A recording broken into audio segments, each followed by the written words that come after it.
নাঈম ইসলামের বিশাল ছক্কা দেখে যেন ক্র্যাশ খেয়েছে বলার মেহেদীর উপরে সুন্দরী এক তরুণী।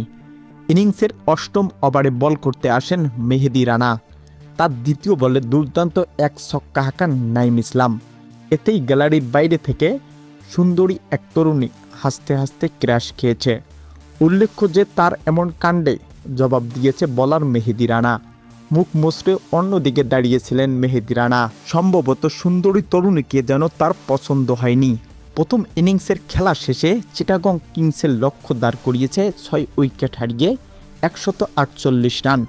দলের জন্য শেষ পর্যন্ত 44 রানে আউট হয়েছে নাঈম ইসলাম। মাত্র 6 রানের জন্য অর্ধশতক কপালে জোটেনি নাঈমের। জুবেদি আকবরী 23, শামীম হোসেন পাটোয়ারি 15 রান করে প্যাভিলিয়নে পথ ধরেন। দুই দলের এমন মুখোপেক্ষী লড়াইয়ে কে জিতবে?